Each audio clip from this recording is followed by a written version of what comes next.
Bem, amados, com alegria e motivação de sempre, estamos iniciando mais um programa Conversa com um Propósito.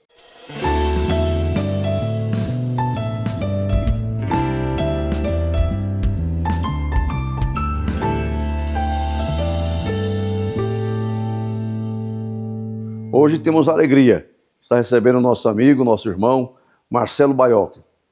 Ele é o presidente da FEComércio, vice-presidente da Confederação Nacional de Comércio, presidente de Conselhos Regionais do SESC, também do SENAC, e uma pessoa que tem tido uma atuação muito importante aí no contexto social, não é? E nós recebemos ele para uma conversa muito boa, eu sei que será, não é? Bem-vindo, Marcelo, ao nosso programa, as suas primeiras palavras. Muito obrigado pelo convite, Bispo. Para mim é uma honra poder estar com o senhor, uma referência para nós, não só no mundo espiritual, mas também como homem de Deus, um homem pragmático que sempre está dando direção aí para as pessoas que buscam uma boa palavra. Muito obrigado. Antes que a gente aprofunde essa conversa, que eu creio que será muito boa e proveitosa para todos que estão nos assistindo, gostaria que você falasse um pouco mais, eu sei, já ouvi, conheço um pouco, mas a sua experiência em relação à fé, não é? A sua conduta, a sua experiência com Deus, com a fé, como foi, como é, né?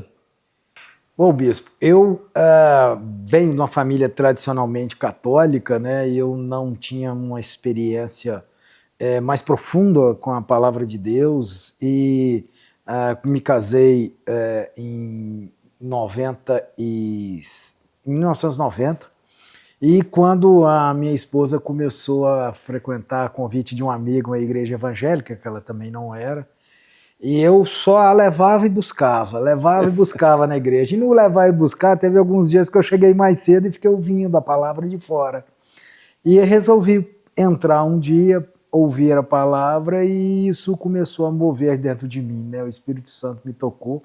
Então eu me batizei dia 2 de janeiro de 92. Oh, que maravilha. E foi quando eu comecei a ter minha experiência com a palavra e poder crescer dentro dessa experiência com Deus. E hoje eu tenho como meu propósito de vida, né, seguir os princípios que o Senhor deixou para nós. E acho que são inegociáveis, né, princípios do Senhor. E à frente das instituições que eu participo, à frente dos meus negócios, eu sempre coloco os princípios dentro daquilo que eu vou decidir. Isso é muito bom, porque eu sei que muitos que estão nos assistindo, às vezes professam a mesma fé, mas às vezes não teve essa experiência, não é? Quando uma pessoa como você, que começou a sua caminhada de vida, seu casamento, e felizmente teve um encontro com Jesus, eu acho que isso faz toda a diferença na vida do homem, né?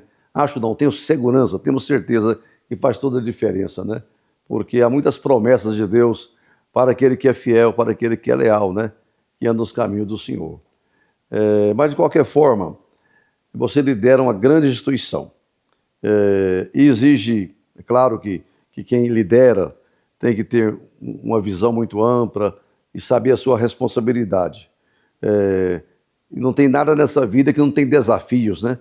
Às vezes eu falo, nós não temos problemas pela frente, nós temos desafios, que quando surgem as dificuldades, a gente tem que encarar aquilo como um desafio a ser vencido, a ser transportado. Que desafio você encontra no exercício da sua atividade, principalmente na questão do FEComércio, né?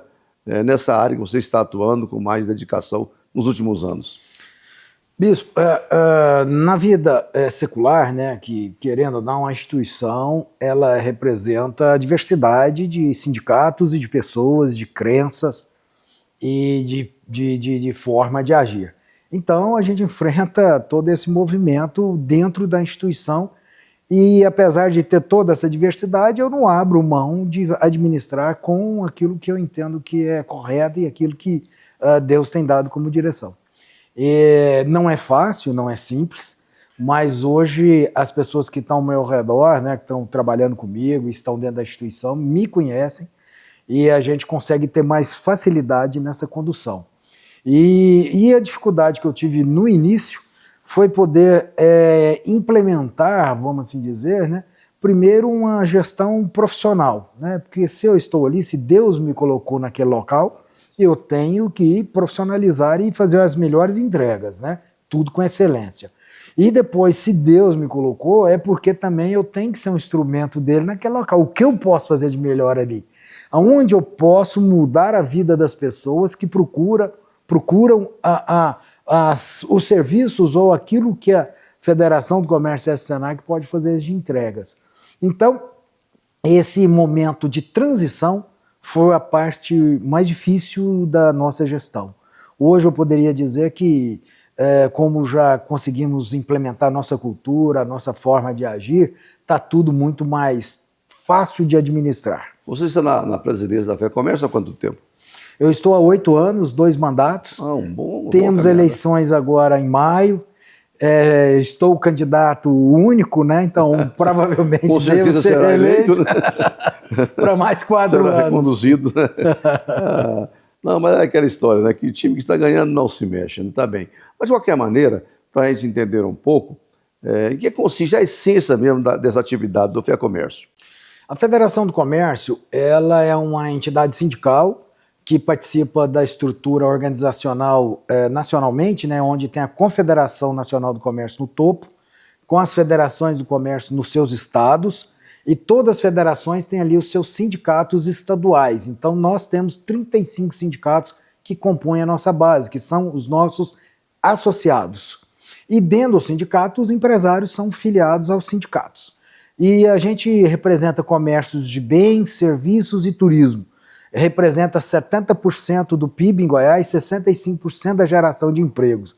Eu brinco assim que uma indústria aparece muito mais, que uma indústria gera 2.000 empregos e as pessoas têm muito como referência. Mas se você pegar o comércio aqui da Castelo Branco, ela representa 2, 3 indústrias desta, só em uma avenida de Goiânia. Daí essa magnitude do comércio. E não tem uma cidade no mundo que não tem ali o seu comércio, sua padaria, sua mercearia, sua papelaria e todos os serviços que o comércio traz para o cidadão.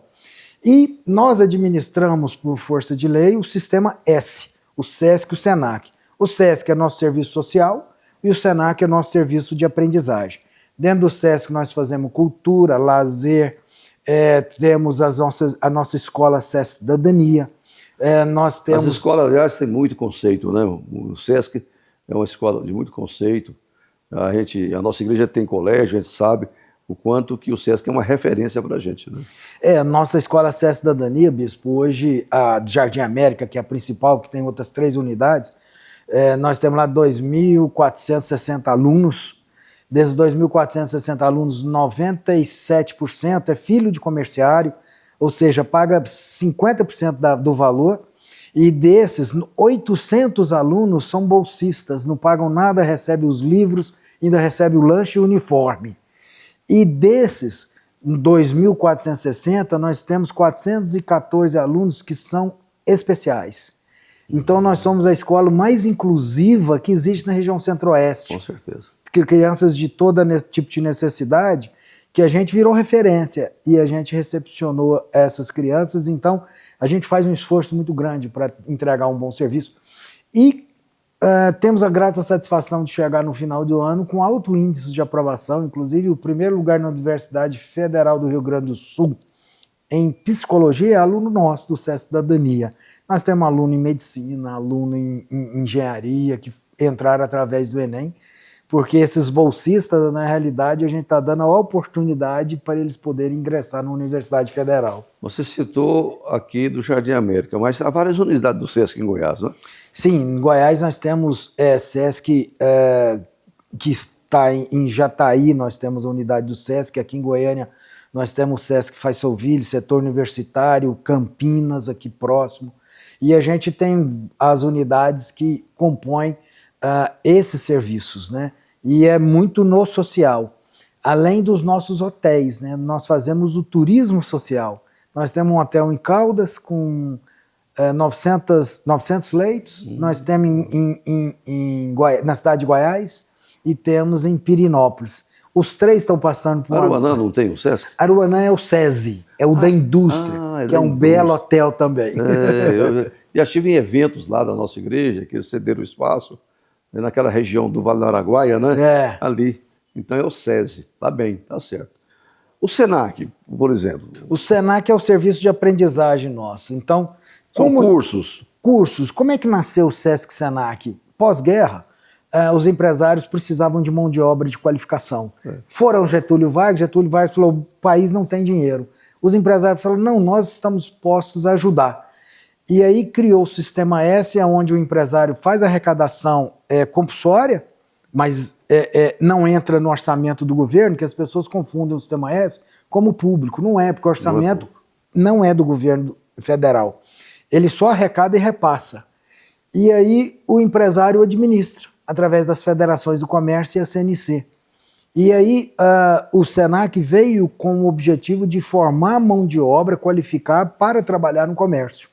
E é o que a gente faz diversos cursos na área em especial hoje a gente está investindo muito na área de tecnologia, que é onde o comércio está migrando. Hoje dificilmente um comércio sobrevive sem estar nas plataformas da internet, sem estar vendendo pelas ferramentas. O WhatsApp hoje, que é meio de comunicação, é uma forma de fazer venda. O Instagram, que é uma mídia social, o Facebook, TikTok. TikTok é uma ferramenta que hoje vende muito. Então, o comércio estabelecido, ele está lá também usando essas ferramentas e a gente tem feito muita formação de mão de obra para os empresários saberem como utilizar. O comércio que não aproveitar essa tecnologia, ele fica para trás, né? Porque hoje é isso, é mais venda online, né? A venda online hoje em qualquer comércio, na grande maioria, representa 50% das vendas. Hoje o comprador, né, o nosso cliente, ele tem a comodidade de entrar no aplicativo e escolher o produto que ele quer. Ele ainda vai na loja para acabar de efetivar uma compra, às vezes, porque ele precisa ver. Eu até brinco que o goiano, né, o brasileiro, ele gosta de ver com as mãos, né? Ele fala, deixa eu ver, ele pega com o produto. É verdade. Não, eu vou em restaurante por aí, e aí me apresenta, não, aquele QR Code, não, me dá o livro, né, o menu. Deixa eu olhar, eu quero ver, mas é o tradicional. Eu quero ver. Olha, mas então que trabalho extraordinário do SENAC, porque às vezes o emprego existe, mas não tem a qualificação, né, a mão de obra qualificada. Exatamente, Bibo. O senhor foi no cerne hoje da dificuldade que o empresariado, de uma forma em geral, enfrenta, em especial também do comércio. Dá um dado só, o segmento de bares e restaurantes tem a carência hoje de 500 pessoas para trabalhar imediatamente. A gente tem vagas, as pessoas às vezes até têm disponibilidade, mas não têm a qualificação. Tanto que o SENAC criou já na nossa gestão a maior escola de gastronomia do estado de Goiás, que é a escola SENAC de gastronomia. Nós instalamos 2 restaurantes, um dentro da Alego, Assembleia Legislativa, e outro dentro do Tribunal de Justiça, e ali é um restaurante escola. Quem está atendendo são os nossos alunos, quem está cozinhando são os nossos alunos, e ali a gente está capacitando mão de obra para atender esse segmento. Como vários restaurantes, todos os segmentos hoje são carentes de mão de obra. E a gente percebe isso na prática, né? Vai num restaurante, de qualquer ambiente, fast food, qualquer coisa, demora muito. E aí você questiona falta de funcionários, né? E o que falta, além do funcionário, é a qualificação e o preparo dele para estar no ambiente de trabalho. Porque é tão carente de mão de obra que o empresário acaba pegando alguém sem preparo nenhum e coloca ele para trabalhar sem estar pronto para poder exercer. Mas ou ele faz isso ou ele fecha as portas. É difícil. É verdade. Olha, uma situação do comércio, claro que às vezes justifica um pouco em razão dessa questão que você colocou aí, né? O uso das redes sociais no comércio. Mas eu vejo em Goiânia inúmeras salas, aluga-se, das avenidas, aluga-se. É uma crise no comércio, o que é? É uma crise que eu diria em algumas regiões de Goiânia. Né? Eu sou do mercado imobiliário, né? Eu estou desde 89 nesse negócio, então eu tenho aí 36 anos de mercado imobiliário. Quando eu ando no centro e eu vejo alguns imóveis com placa de alugas, eu falo, eu sou do tempo que esse imóvel aqui eu vendia luva para alugar. Ou seja, o sujeito tinha que pagar para ter o imóvel para alugar, para ele pagar aluguel. Hoje o imóvel está desocupado. Então, o que a gente vê é a perda da atratividade de algumas regiões onde está tendo uma oferta sem incentivo para poder ocupar. Já alguns outros bairros, você dificilmente vê imóveis desocupados por muito tempo. Pode ser mesmo, né? Mas a migração do mercado físico para o mercado digital, ou a união do físico com o digital, fez com que muitos comércios diminuíssem o número de unidades. Então você vê, por exemplo, vou dar um exemplo clássico que é fácil de identificar, os bancos. O tanto que eles têm diminuído o número de agências e migrado muito mais para o digital. Isso é muito fácil de perceber. E isso vários tipos de comércio têm trabalhado assim. Tem optado em manter 2, 3 grandes lojas e aumentado o investimento no negócio digital. Uma grande rede de eletroeletrônico aqui em Goiás, eu estive visitando o proprietário dele, falou: Marcelo, hoje eu tenho 30% a menos de loja física e faturo 10% a mais que eu faturava, com investimento nas vendas digital. Então, essa migração é natural. E o que tem que ocorrer, é lógico, é que a adaptação tanto dos proprietários de imóvel com os imóveis ocupados, né, ajustar o preço, quanto é um incentivo para que o comércio se instale numa região. A gente que é leigo faz uma leitura que a economia não vai bem, não é? O comércio está em dificuldade com essas salas fechadas, mas a questão econômica, ela também traz muita dificuldade, né? Nós vivemos um momento, Bispo, do Brasil de muita tem que estar muito delicado, né? O momento político não é dos melhores, né? Muitos escândalos de desvios de toda a ordem, né? Banco Master, INSS, isso vai contaminando e deixando o empresário muito inseguro para investimentos, isso é fato. E outro fato é que nós temos uma taxa Selic de 15%. 15% enquanto a inflação é 4 a 5%. Então nós temos um juro real de 10%. Um juro real que no mundo, historicamente, é de 3 a 5%. Você vai nos Estados Unidos, é 3%. No Japão já teve juro negativo. Hoje o juro lá é 1% ao ano. No Brasil, um juro real de 10%. Não tem empresário que tem coragem de pegar seu capital, colocar em risco, para não ganhar nem os 10% que ele ganha deixando no banco sem fazer nada. Então, isto tem tirado a motivação e o incentivo para que novos negócios surjam e os empresários façam novos investimentos. Aí as pessoas podem perguntar, e por que esse juro alto de 10% real? É o preço do risco. Isso eu sempre dou um exemplo, assim, um exemplo bem simples, banal. É o sujeito que tem um orçamento, tem um salário, ele gasta acima do salário, ele começa a usar o cheque especial que estoura, ele vai no cartão de crédito que estoura, no final ele está pegando no agiota que vai cobrar um juro muito alto dele, porque sabe que existe risco. É o Brasil que tem um descontrole fiscal, gasta mais do que arrecada, para ele poder captar no mercado, ele tem que pagar uma taxa Selic alta para a inflação não voltar. E aí fica essa situação onde o juro é de 15% ao ano, a Selic nossa, com a inflação controlada de 4% ou 5%, mas à custa de muita riqueza do Brasil que está indo para pagar juro. Olha, isso é muito importante, né? Um esclarecimento desse aí. Eu mesmo não acompanho essa área econômica com essa profundidade, assim, com esse entendimento, não é? Essa questão dos juros. Mas eu vejo que isso realmente dificulta muito, não é? E demais, né? O futuro do país, da nação, em termos de investimentos. A outra coisa que eu gostaria que você falasse aqui é a questão, por exemplo, dos juros, da carga tributária que incide, né, sobre os produtos aqui no Brasil e que encarece muito, né? Você vai a algum país do mundo, você traz mercadoria de lá, aquilo que é permitido, mas a um preço muito menor do que no Brasil. Essa carga tributária, ela onera muito, pesa muito para o comércio e para a indústria, né?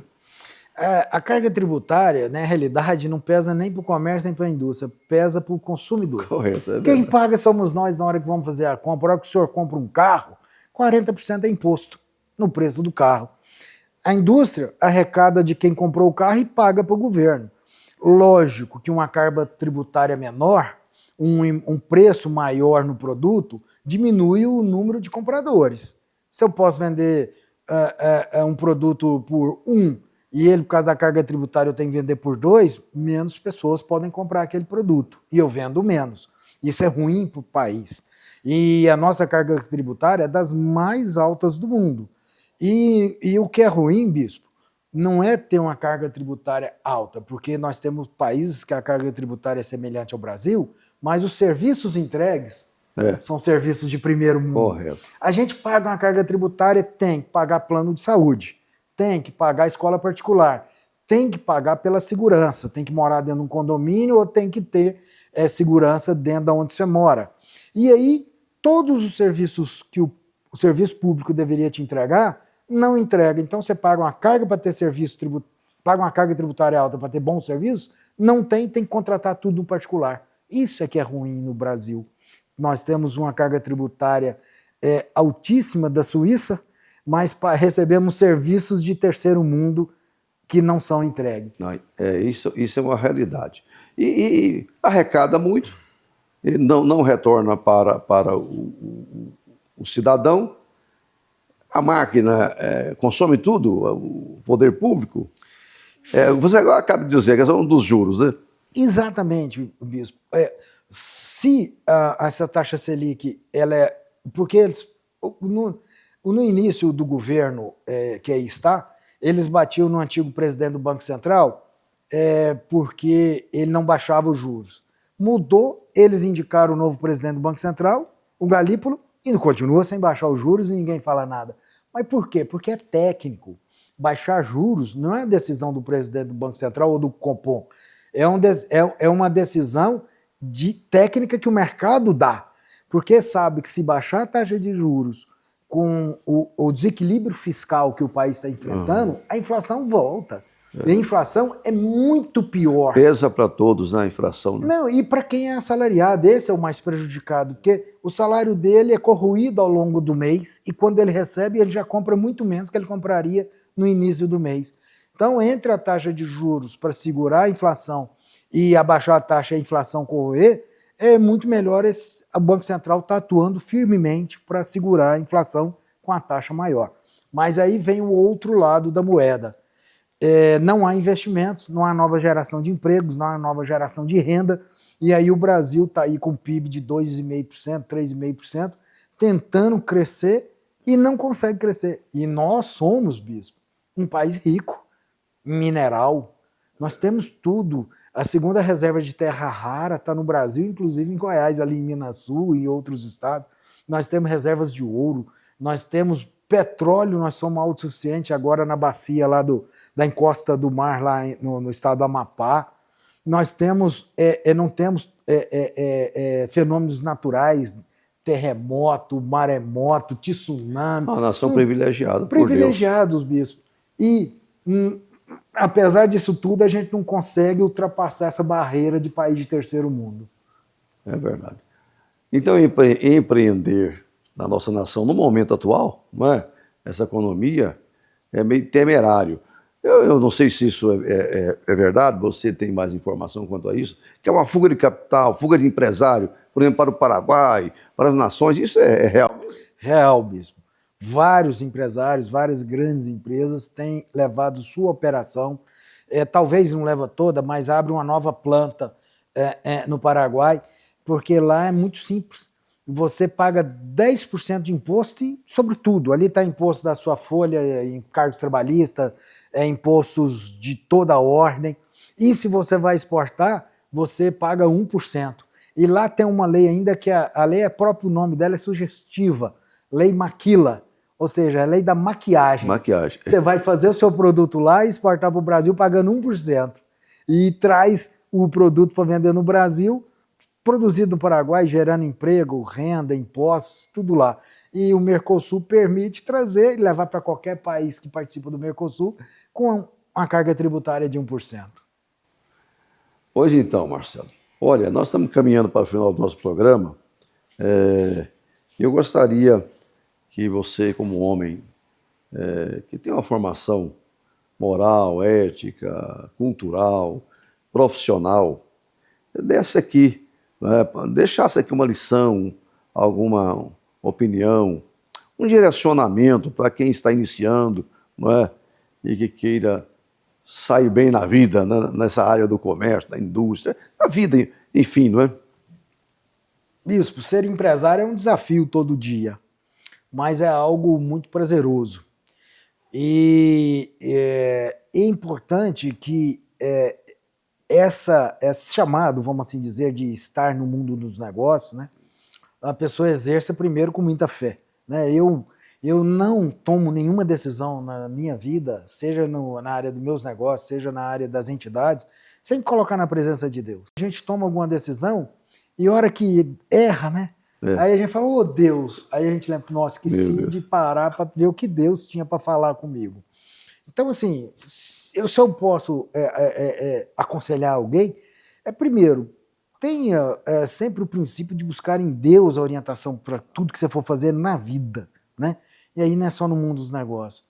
E nunca abra mão dos seus princípios para ganhar dinheiro. Eu sempre gosto de falar que eu poderia ganhar muito mais dinheiro se eu abrisse mão dos meus princípios, mas eu perderia minha salvação. O que me adianta, nessa brevidade da vida, ter mais ou menos dinheiro se eu vou perder minha eternidade? Então, eu não pactuo, não negocio. E você está no mundo, né? Até é difícil porque você, às vezes, a gente administra lá, bispo, um orçamento de 400 milhões de reais. E quem está de fora, é difícil olhar uma gestão de 400 milhões de reais sem achar que a gente atua diferente dos outros que fazem a gestão aí fora. Não vou generalizar, porque generalizar não é justo, mas tem muita gente que tenta se aproveitar das oportunidades. E eu não negocio, eu não abro mão e deixo sempre claro para quem está perto de mim, falo, minha salvação não tem preço. Não me venha com proposta indecorosa e eu não abro mão daquilo que eu tenho por princípio. Enquanto Deus me quiser aqui, estarei. O dia que Ele não quiser mais, eu não preciso estar aqui, outro virá fazer o papel dele. Isso é maravilhoso. Graças a Deus que aí nós temos ética, né, e valores morais aí na sociedade. E é correto. A Bíblia diz, por exemplo, que Davi lograva êxito nos seus empreendimentos, porque Deus era com ele. Mas ele falou, reconheça o Senhor em todos os seus caminhos e Ele endireitará as suas veredas. Não é? Amém. E uma palavra que ele falou no Salmo 16, que a gente gosta muito, ele diz, eu tenho posto o Senhor na minha frente, né? Ele está à minha mão direita, eu nunca vacilarei. Quando o homem coloca Deus à frente, tenho certeza que é o segredo do sucesso de qualquer pessoa, né? A pessoa pode até ir bem um certo tempo sem Deus, mas não chega no final, não é? Na vida, e dizer como Paulo, combati o bom combate, né? E às vezes, bispo, é até um trocadilho, né? A pessoa é tão pobre que só tem dinheiro. Só tem dinheiro.